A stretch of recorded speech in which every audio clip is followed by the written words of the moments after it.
પણ અત્યારે ચાંદીપુરા વાયરસ ચાલે છે તો શરદીનો તાવ માની લેવો નહીં. બધા બાળકોએ પોતાના ઘરના આંગણાની આજુબાજુ જ્યાં માખીઓ બમણતી હોય, કચરો હોય તો ચોખ્ખું રાખવું.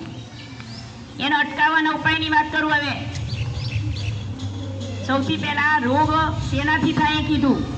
રોગના લક્ષણો કીધા કે અતિશય તાવ આવો, ઝાડા ઉલટી થવી, શરીરની અંદર ફોલ્લા ફોલ્લા જે હોય ને પેલા લાલ લાલ ફોલ્લીઓ થાય, ઉપસી નીકળો, એવું પણ જોવા મળે છે. ખાલી તમારા ફોનમાં યુટ્યુબ ઉપર ચાંદીપુરા વાયરસ લખજો, ફોટા હાથે તમને અહેવાલ મળી જશે.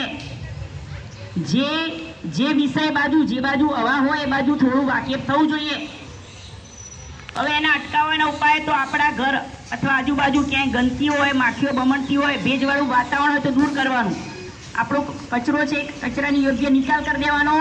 આપણી ઘરની અંદર બારી બારણા ખુલ્લા રાખવાના, હવા ઉજાસ રાખવાની. ટૂંકમાં અમુક વખત એવું હોય છે કે અંધારિયું હોય કે જ્યાં હવા ઉજાસ ના હોય તો માખી વધારે અસર કરો, અને એ માખી ત્યાં એક ઘરમાં હોય તો ઉડતી ઉડતી મહેસાણા પણ પહોંચે અને બીજા વિસ્તારમાં પણ આવે. માખી અને મચ્છરનું કોઈ ઠેકાણું નહીં કે એક જ જગ્યાએ અટકી રહેવું ના હોય. તો એના અટકાવ માટે આપણે પહેલી તો ચોખ્ખાઈ રાખવાની. આપણા ઘરના બારી બારણા ખુલ્લા રાખીને અંધકાર દૂર કરી દેવાનું, પંખો ચાલુ કરવાનો, ભેજવાળું વાતાવરણ છે ને એ એનાથી મુક્ત રહેવાનું. આજુબાજુ ક્યાંય કચરો હોવો જોઈએ નહીં. જેને માટીના છાણનું મકાન છે એ મકાન તો કોઈ હાથ પાડીને હેઠું નથી પાડવાનું, પણ એની અંદર ભેજ હોય તો દૂર કરી દેવાનું. બરોબર? મોટા ભાગે બધાના ઘર છે છાપરા પતરા ઢાંકેલા છે તો વરસાદથી પલળે તો ના, પણ જ્યાં પલળેલું હોય એ બાજુ માખી હોય તો માખીનો પેલો પાવડર આપીશ, ખબર છે છાંટો આરોગ્યવાળાએ.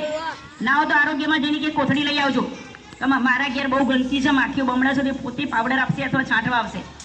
એ પાવડર છાંટવાનો, એના લીધે માખી દૂર થઈ જાય, માખી ઉડતી હોય એ દૂર થઈ જાય.